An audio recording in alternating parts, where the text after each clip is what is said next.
Okay મિત્રો, ગયા વખતે આપણે અને આગળના ટોપિકોમાં ભાઈ રાસાયણિક પ્રક્રિયા સંતુલિત કેવી રીતે કરવાનું એ બધાની ચર્ચા કરી હતી.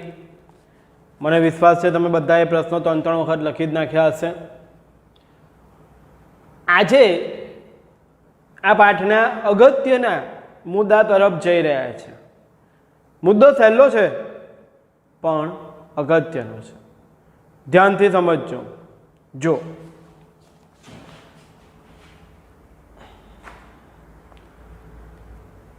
રાસાયણિક પ્રક્રિયાઓના પ્રકાર સમજાવો, પ્રકાર જણાવો અને કોઈ પણ બે સમજાવો તો આખો જવાબ આવે.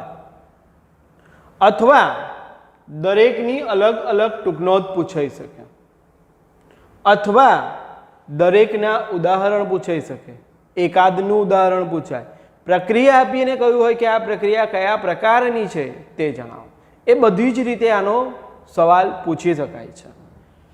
તો સૌથી પહેલાં આપણે રાસાયણિક પ્રક્રિયાઓના પ્રકાર જાણીએ કે ભાઈ રાસાયણિક પ્રક્રિયાઓના પ્રકાર કેટલા છે અને કયા કયા છે.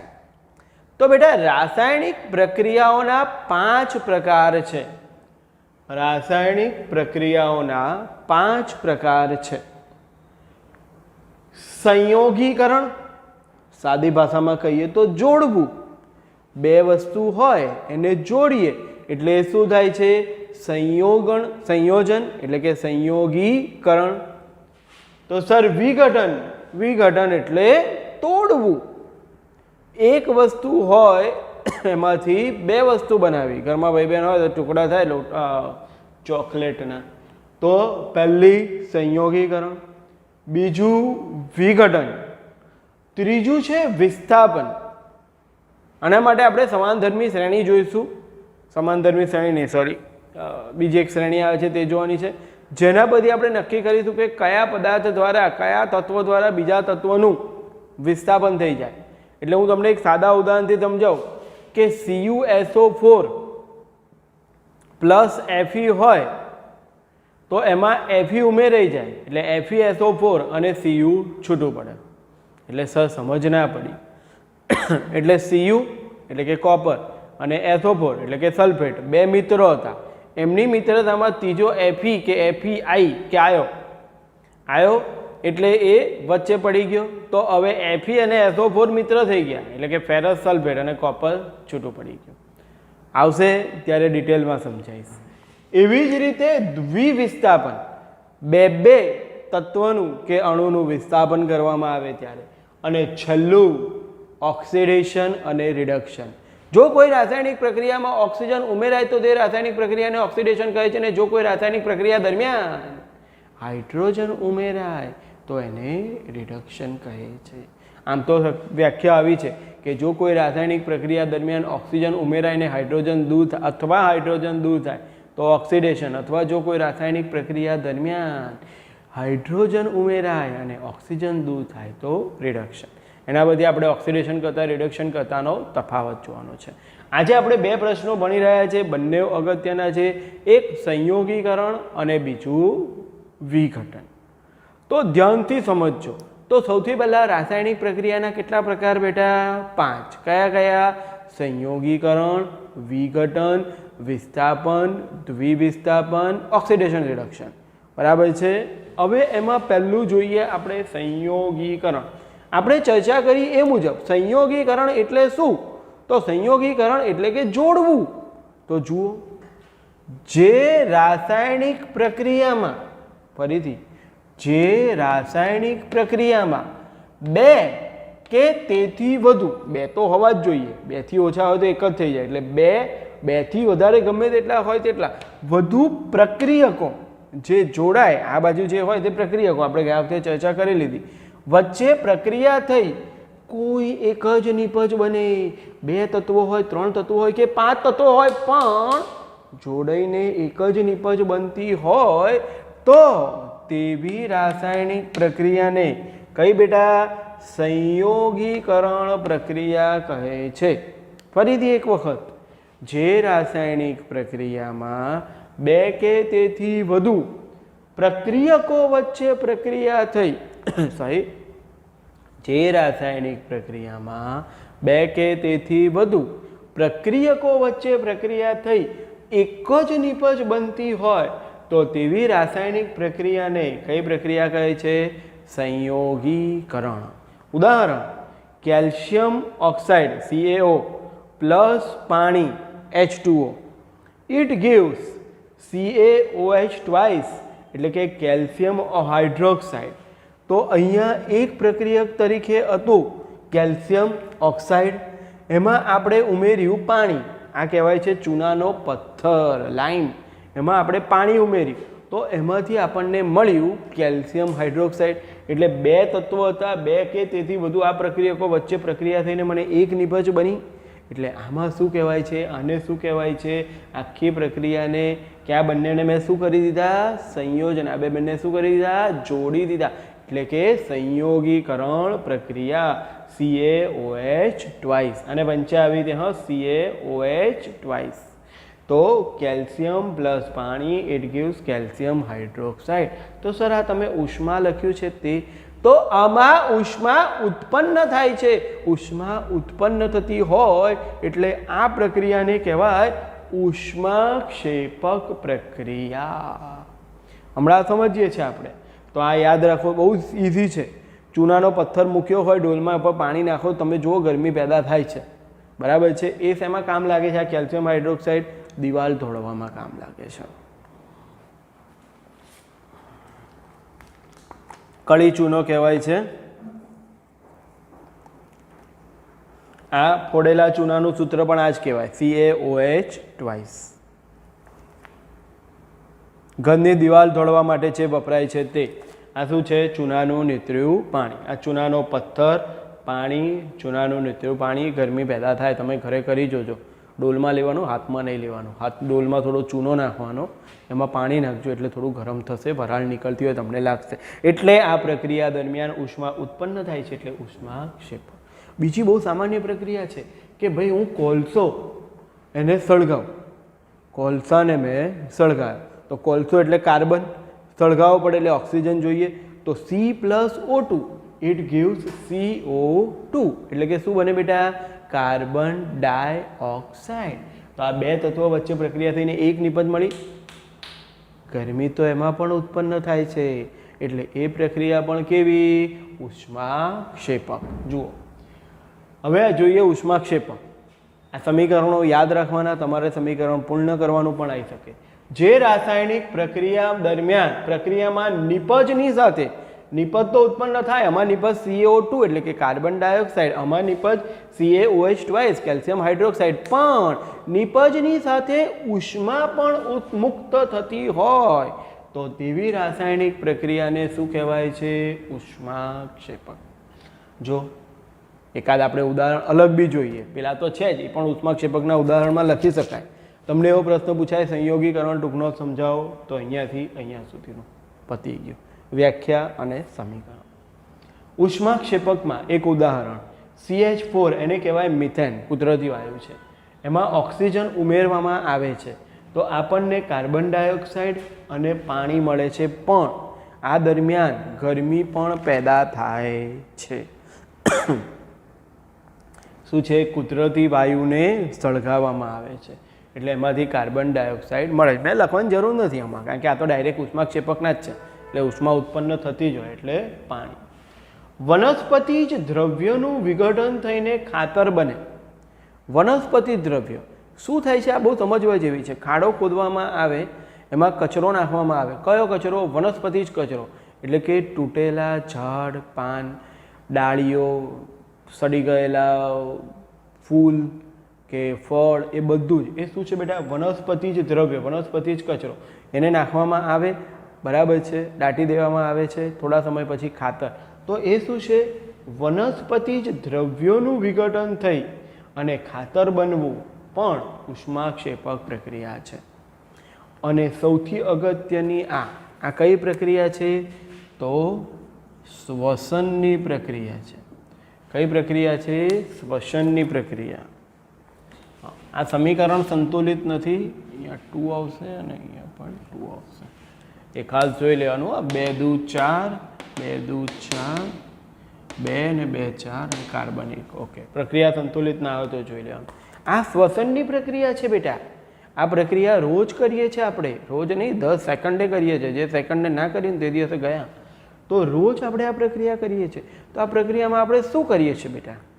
તો જુઓ, આપણા શરીરમાં રહેલો ગ્લુકોઝ, એ ગ્લુકોઝ આપણે વાતાવરણમાંથી ઓક્સિજન લઈએ છીએ, બરાબર છે? આપણે કાર્બન ડાયોક્સાઇડની ઓક્સિજન લઈએ તો C6H12O6 એ શું છે? ગ્લુકોઝ. આપણા શરીરમાં જે ઉત્પન્ન થયો એ બહારથી આવેલા ઓક્સિજન સાથે પ્રક્રિયા કરીને શું ઉત્પન્ન કરે છે? કાર્બન ડાયોક્સાઇડ, જે આપણે બહાર કાઢીએ છીએ. પાણી, તમે કાચની સામે નજીક ઉભા રહીને શ્વાસ લેજો, તમને જોજો ભીનું થયેલું દેખાશે, એટલે પાણી.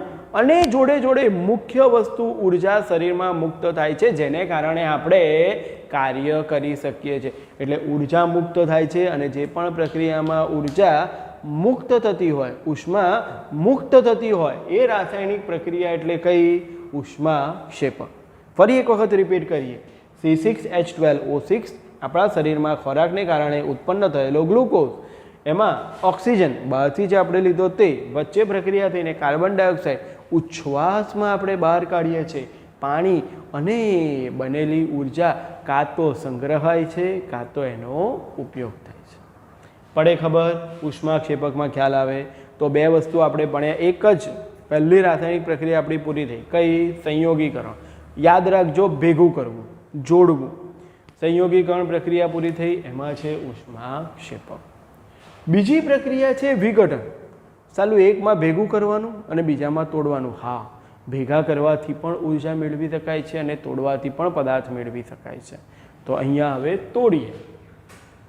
જે રાસાયણિક પ્રક્રિયામાં એક જ પ્રકારના પ્રક્રિયકને, આમાં પ્રક્રિયક એક જ છે, આમાં પ્રક્રિયક કેવા હતા? બે. ટૂંકનો જ પૂછાય, સોરી તફાવત પૂછાય, સંયોગીકરણ અને વિઘટન.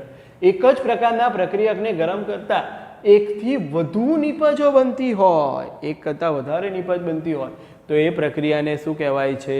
વિઘટન.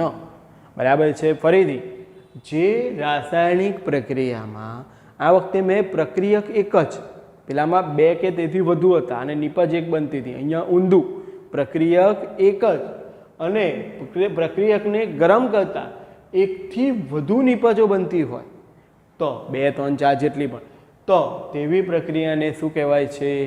વિઘટન. ઓકે, હવે વિઘટન ગરમી આપવાથી થઈ શકે એટલે કે ઉષ્મીય વિઘટન, વિદ્યુતથી થઈ શકે વિદ્યુતીય વિઘટન, અને પ્રકાશથી પણ થઈ શકે એટલે કે પ્રકાશીય વિઘટન. ઓકે, વિઘટનમાં ખ્યાલ આવ્યો? વ્યાખ્યામાં જુઓ. હવે હું એક જ પદાર્થ લઈશ અને એને તોડીશ. તો મેં એક પદાર્થ લીધો, કેલ્શિયમ કાર્બોનેટ. ડાયરેક્ટ એમથી જ ચાલુ કરીશું.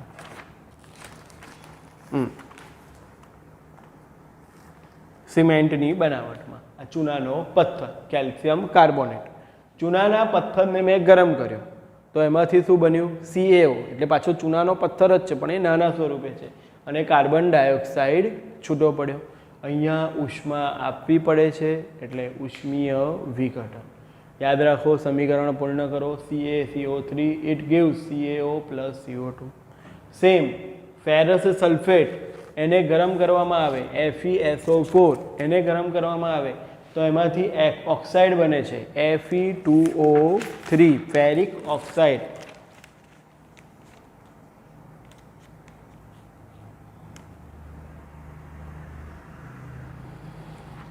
એનો કંઈ બહુ ઉપયોગ તો આપેલો છે નહીં. Okay, ferric oxide, sulphur dioxide 2 છે એટલે ડાયોક્સાઇડ, 3 છે એટલે સલ્ફર ટ્રાયોક્સાઇડ. તો ફેરસ સલ્ફેટને ગરમ કરતા ferric oxide, ferrous sulphur dioxide અને સલ્ફર ટ્રાયોક્સાઇડ. ઓકે, પછી છે lead nitrate, PbNO3 twice, PbNO3 twice ને ગરમ કરતા lead oxide, PbO, nitrogen dioxide, NO2 અને ઓક્સિજન. બધામાં અહીંયા જુઓ મેં એની ભૌતિક પરિસ્થિતિ લખી છે. S solid, G gas, L liquid, AQ aqueous એટલે દ્રાવ્ય. તો લેડ નાઇટ્રેટને પણ ગરમ કરતા તેમાંથી લેડ ઓક્સાઇડ યાદ રાખવાના સમીકરણ મોડે કરવા જ પડશે, પ્લસ નાઇટ્રોજન ઓક્સાઇડ અને ઓક્સિજન. ગોખવાની જરૂર નથી, યાદ રાખવાના છે. હવે આ આપણે ઘરે કરી શકીએ, કરવાનું નથી. પાણી હોય, પાણીમાં તમે વિદ્યુત વિભાજન કરંટ પસાર કરો તો એમાંથી હાઇડ્રોજન ને ઓક્સિજન છૂટા પડી જાય. પેલા ઇલેક્ટ્રિક હીટર આવે છે જેને પાણીની ડોલમાં મૂકી રાખવાના એટલે પાણી ગરમ થાય, પણ એ બહુ જ જોખમી છે, એટલે ક્યારેય એનો ઉપયોગ કરવાનો નહીં. તો પાણીમાં કરંટ છોડતા એટલે વિદ્યુત વિભાજન કરતા એમાંથી હાઇડ્રોજન અને ઓક્સિજન છૂટા પડે. તો આ કઈ રીતે વિઘટન થયું? તો વિદ્યુત વિભાજનની રીતે વિઘટન થયું.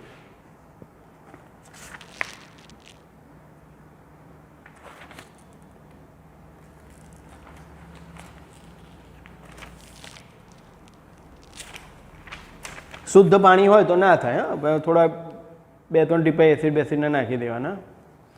હા, પછી છે AgCl એટલે કે સિલ્વર ક્લોરાઇડ. એનું સૂર્યપ્રકાશ ગરમીમાં રાખવામાં આવે તો એમાંથી સિલ્વર અને ક્લોરાઇડ છૂટું પડે. સેમ સિલ્વર બ્રોમાઇડ, Br એટલે બ્રોમાઇડ, એને સૂર્યપ્રકાશમાં રાખવામાં આવે તો સિલ્વર અને બ્રોમિન છૂટું પડે.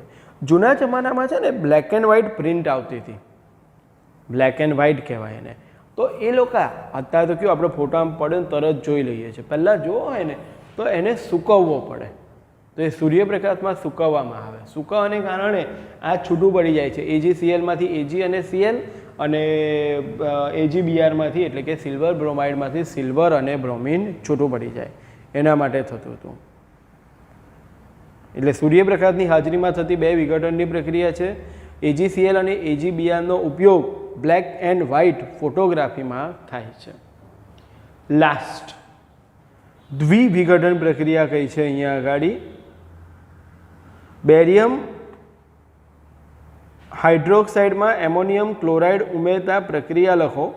આ પ્રક્રિયા દરમિયાન તાપમાનમાં શું ફેર પડે છે? જો આ પણ એક વિઘટન પ્રક્રિયા છે, પણ સર આમાં તો બે પ્રક્રિયકો છે, પણ બંને અલગ અલગ છે. પ્રક્રિયકો અલગ અલગ જ હોય જોકે, પણ આનું વિઘટન થઈને શું બને છે? એટલા માટે BaOH twice પ્લસ 2NH4Cl.